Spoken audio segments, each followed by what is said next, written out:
நமது கலாச்சாரம், நமது பண்பாடு எப்போதும் நம்முடன் நீடித்து இருக்கும். சப்ஸ்கிரைப் திலக். இதுபோல் 3 உலகிலும் சக்தியுள்ள வாள் கிடையாது. லக்ஷ்மணா, இதை ஏற்றுக்கொள்.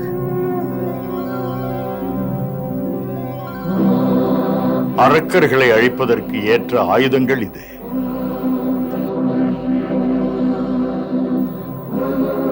ராமா, இது தெய்வீகமானது. இதை சிவபெருமான் மேருமலையில் உருவாக்கிய மகத்தான வில்லில் வைத்து இயங்க வைத்து திரிபுராசுரனை கொன்றார். இந்த பானத்தை உனக்கு நான் வழங்குகிறேன். ஏற்றுக்கொள் ராமா.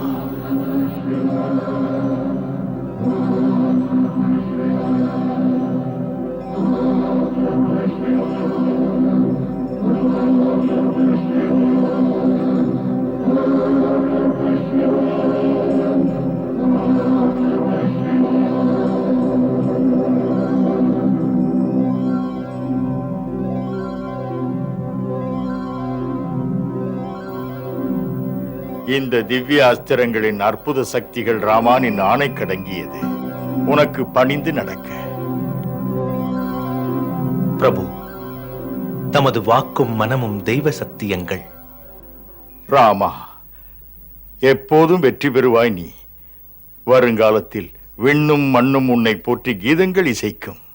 தேவர்களும் உன் முன்னால் தலைவணங்கி நிற்பார்கள். அகத்தியன் உன்னை வணங்குகிறேன் ராமா.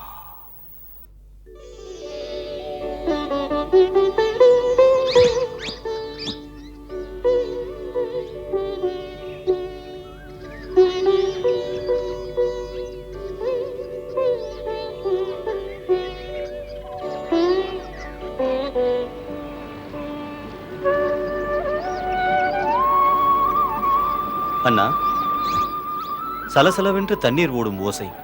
அருகிலே நதி இருக்கலாம் என்று நினைக்கிறேன். ஆம் லக்ஷ்மணா, இதுதான் பஞ்சவடி. அதோ பாருங்கள், அது என்ன பிரபு?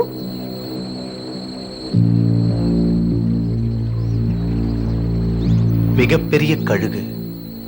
கழுகு அரசனோ என்னவோ. இத்தனை பெரிய கழுகை நான் கண்டதே இல்லை. பார்த்தாலே தெரிகிறது மாயாவி அரக்கன் என்று. மாயாவியை கொல்ல ஆணை தாருங்கள். பார்த்துக் கொண்டிருக்கும் அதை சேர்க்க வேண்டிய இடம் சேர்த்து விடுகிறேன். சற்று அடக்கமாயிரு லக்ஷ்மணா. ஆத்திரப்படுவது நமக்கு அழகல்ல. பார்த்தவுடன் ஒரு முடிவெடுத்து பிறகு நீ வருந்துவதா? பார்த்தவுடன் ஒருவரை தப்பாக நினைத்து முறைமீறலுக்கு இடம் தரக்கூடாது. நெருங்கிப் போய் விவரம் அறிந்து கொள்வோம்.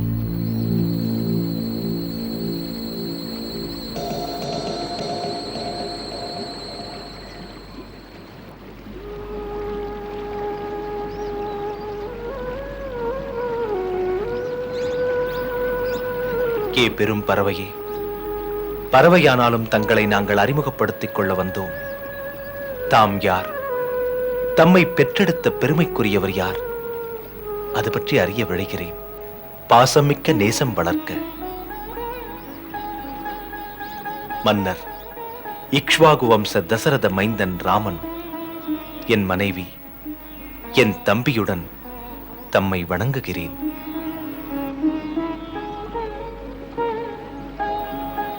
குழந்தாய் ராமா, உன்னுடைய அறிமுகத்தில் தசரதருடைய பெயரைச் சொல்லி என்னை மெய்சிலிருக்க வைத்து விட்டாய்.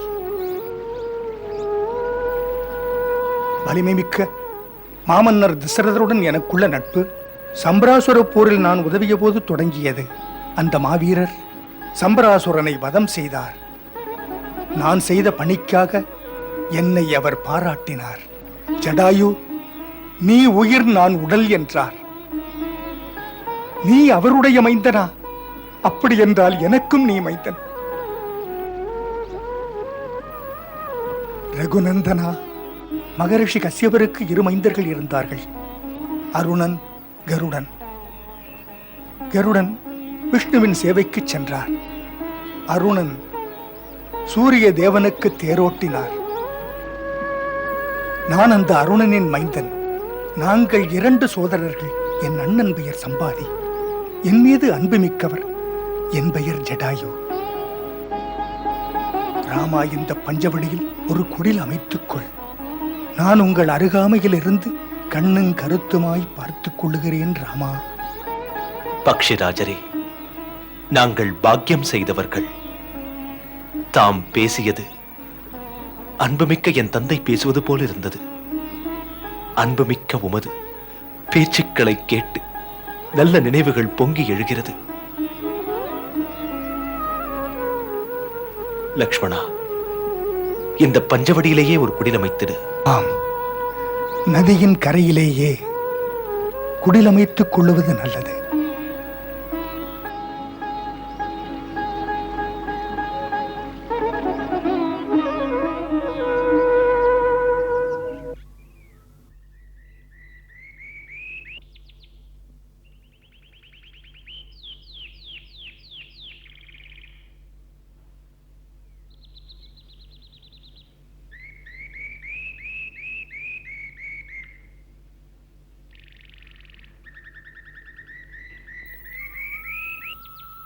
வாழ்க லக்ஷ்மணா, வாழ்க. வில்லேந்தும் கையில் எத்தனை கலைவண்ணம் மறைந்திருக்கிறது. குடிலமைப்பதிலும் அழகை குழைத்து அமைத்திருக்கிறான்.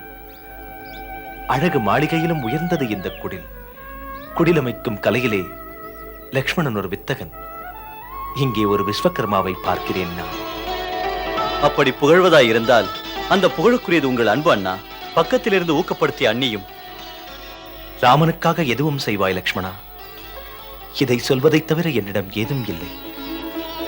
வனவாசம் என்ற வாழ்க்கையில் என்னுடன் நீ இருந்தால் வசதிகள் எனக்கு எதற்கு?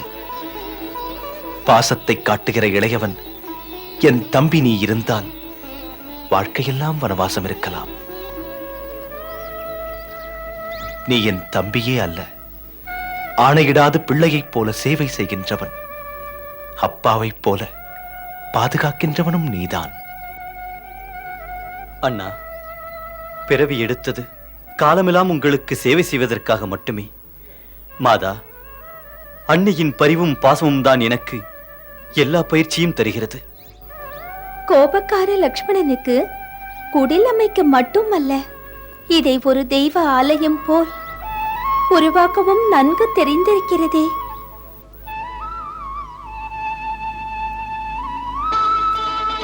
பார்த்தீர்களா, தாம் சொன்னதற்கும் மேலாகவே ஆலயம் என்று பாராட்டி பேசுகிறார்கள். அது பொய்யான புகழ்ச்சி அல்ல, ராமாலயம் தான் இது. சரிதானே அண்ணா? அன்பாலயம் என்று சொல். உன் உழைக்கும் கரங்களிலே பிறந்த எழில். ஆம் சுவாமி. இந்த அழகு பவனமே நம் வன வாழ்க்கை நெஞ்சிய நாளில் வசிக்க ஏற்ற இடம் இது. அயோத்தியில் இருந்து வனப்பாதையில் முள்ளிலே நடந்து பல வருட காலமாக அலைந்தே கழித்து விட்டது.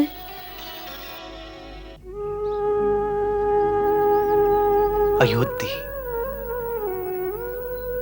சீதே, எத்தனை புனிதமான நகரம் அது. அயோத்தி எனும் பேரை கேட்டாலேயே நான் பிறந்த மண்ணின் நினைவு வருகின்றது.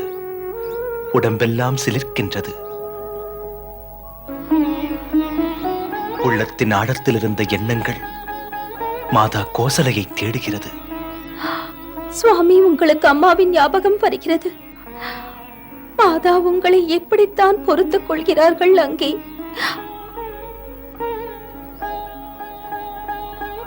நித்தமும் நெஞ்சிலே 1000 வேதனை புயல் வீசி அடங்குகிறது.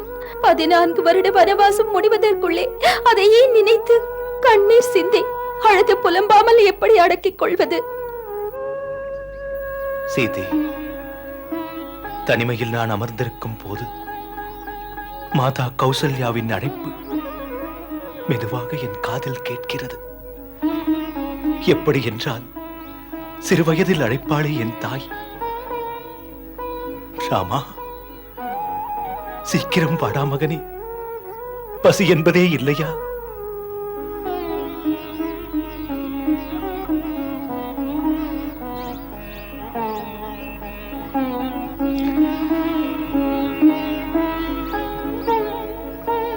திரும்ப திரும்ப அதே காட்சி. என் அம்மா அன்போடு கதை சொல்லி பாலூட்டுவாளே, பாதையிலே கண்ணாயிருக்கிறாள். கலங்காதிரம்மா, கலங்காதிரு. அம்மா, ராமன் உன்னை காண நேரம் நெருங்குகிறதம்மா.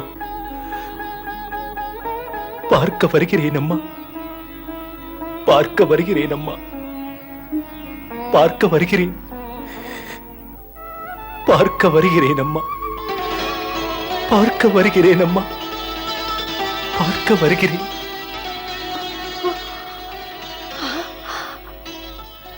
கண்ணே, என் கண்ணே, என் கண்ணே, என் கண்ணே, என் ராமன் வருகிறான், என் ராமன் வருகிறான். சுமித்ரா, சுமித்ரா, ராமன் வருகிறான். அக்கா, ராமன் வருகிறான். என் ராமன் வருகிறான், என் ராமன் வருகிறான், என் ராமன் வருகிறான், என் ராமன் வருகிறான். சுமித்ரா, என் ராமன் வருகிறான், என் ராமன் வருகிறான். அக்கா,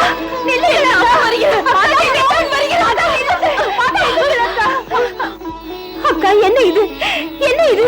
சுமித்ரா, சுமித்ரா, என் ராமன் வருகிறான், என் ராமன் வருகிறான். அதோ அதோ லக்ஷ்மணன் கூட வருகிறான். என்னை அம்மா என்று கூப்பிடுகிறான், அம்மா என்று கூப்பிடுகிறான். இல்லை அக்கா, இல்லை, ராமன் இன்னும் வரவில்லை. 7 ஆண்டுகள் முடியவில்லை. இன்னமும் இன்னமும் 1 வருடம் மிச்சம் இருக்கிறது. 1 வருடம் இருக்கிறதா? நிஜமா சுமித்ரா? அக்கா, இத்தனை வருடம் கலங்காதிருந்தீர்கள், இப்போது ஏன் கலங்குகிறீர்கள்? இத்தனை வருடம் இருந்தது போல் 1 வருடத்தை கடத்தி விடுங்கள். தாங்காது சுமித்ரா, காலம் என்னை கரைத்துக் கொண்டிருக்கிறது. மைந்தனை காணாமல் நான் ஏங்கிக் கொண்டிருக்கிறேன். அழும்போது என்னை தடுக்காதே, நீ என்னை தடுக்காதே.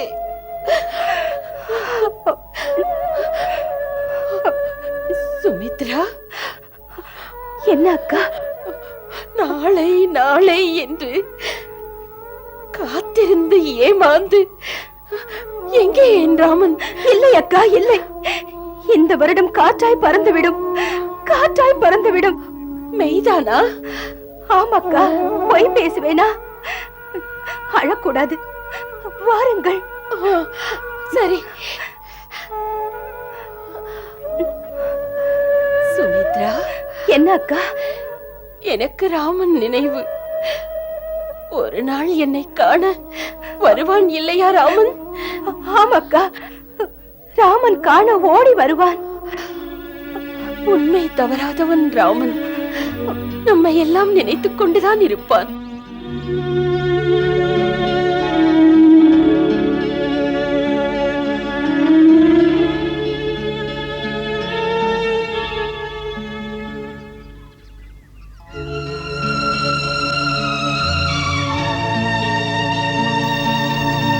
அண்ணா, அண்ணா, என் மனதில் முள்ளாக ஒன்று உறுத்திக் கொண்டே இருக்கிறது. எதை முள் என்கிறாய்? முள்தான். தம் அருகிலேயே வாழ்ந்து தங்களின் சாந்த குணங்களை எல்லாம் பார்த்த பிறகும் கூட பொறுமையே எனக்கு இல்லை. படபடக்கின்றேன். இத்தனை வேகம் எதனால்? தாம் காட்டும் அமைதி நான் மட்டும் ஏன் கோபப்படுகிறேன்? லக்ஷ்மணா, உனக்கு உணர்ச்சி வசப்படும் குணம். வெடிப்பது இயல்பு. மனதுக்குள்ளே குழந்தை போன்ற மென்மை. முள் அதுவல்ல. மெய்தான். தாம் எனது கோபகுணத்தையும் மன்னிக்கிறீர்கள். அதுவே மனதுக்கு ஆறுதல். பொதுவாக லக்ஷ்மணன் என்றாலே அக்னி குஞ்சென்பார்கள். என் அனுபவத்தில் அநேக முறை புயலாக எழுந்து பொங்கியவன் நான். உண்மையிலேயே நீதிக்கு தீங்கிழைக்கப்படும் போதுதான் தீயாகிறேன். மேலும் எனக்குள் எழுந்த ஆவேசத்தை முழுமையாக நான் மறக்க முடியவில்லை. அது என்ன? தெய்வத்தை போன்ற பரதண்ணாவை பேசினேனே, அவருக்குள் இருந்த பொன்மனத்தை பூவாக பறித்தெடுத்து தங்களுக்கு அர்ச்சித்த தன்மையை என் ஆத்திரத்தில் பரதண்ணா மேல் சொற்களை நெருப்பாய் வீசினேனே.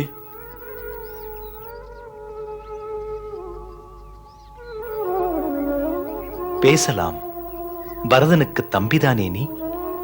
பாசமுள்ள நெஞ்சில் கோபம் வருவது இயல்பு லக்ஷ்மணா. பொதுவாக பரதண்ணா மீது வந்த கோபம் உங்கள் மீது வரவில்லையே. பார்க்கும் பார்வை அது. ராமனை பார்க்கும் உன் பார்வை வரம்புக்கு மீறிய பக்தி. பொங்கி எழும் ஆவேசம் ஏன்?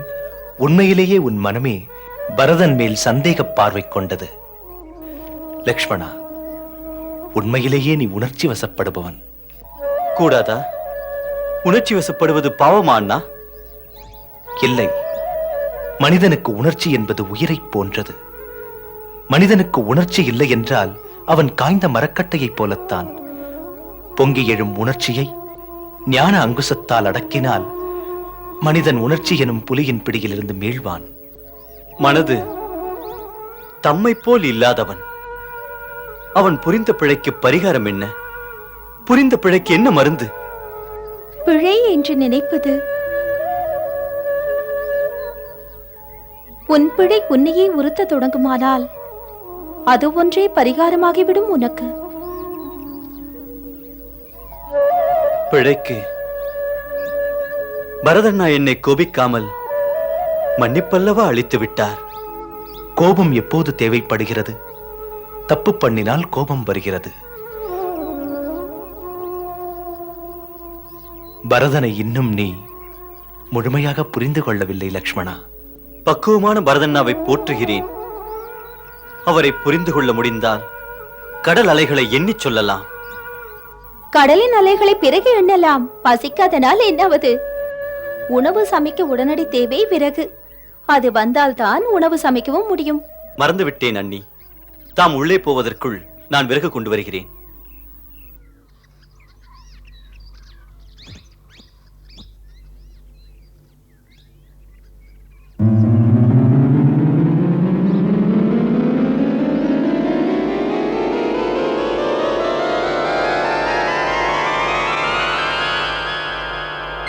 சூர்பனகை மாயமங்கை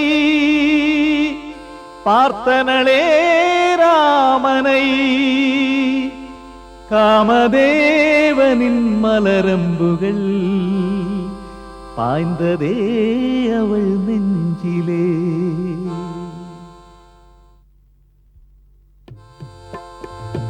காற்றில் மீதந்தவள் கண்ணில் காமம் பிறந்தது நெஞ்சில். ஒரு நீதி இல்லாதவள் வாழ்வில் ஆசை பிறந்தது வானில்.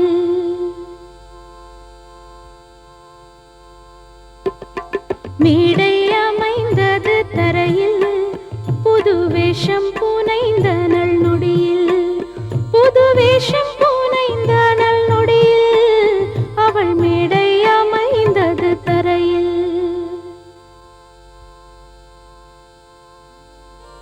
பெண்ணுருவில் ஒரு வஞ்சகி வந்தனளே ஒரு காமுகி. பொய்வுருவில் ஒரு மோகினி. சோதனைகள் வருமே இனி.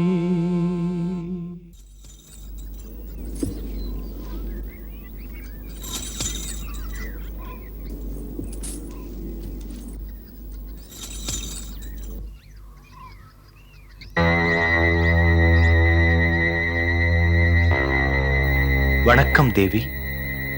ஆம், தாம் யார்? பேரும் அறிமுகமும் பேரழகிக்கு தேவையில்லை. பார்ப்பவரை கவர்ந்திழுக்கும் சுந்தர புருஷனே, என்னை பார். நானும் ஒரு அழகி.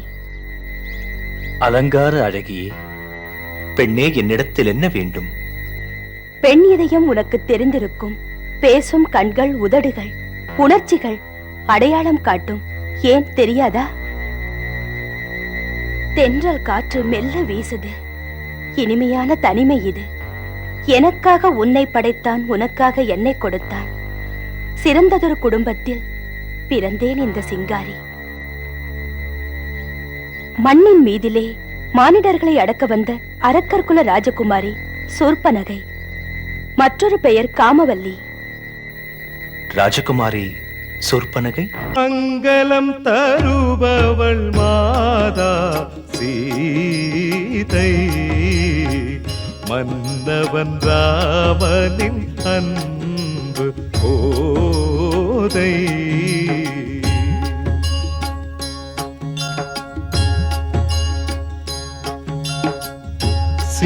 சீதாராமன் புனித கதை கேளீரே, மதுரம் மிகுந்த அனுபவம் பெற வாரீரே.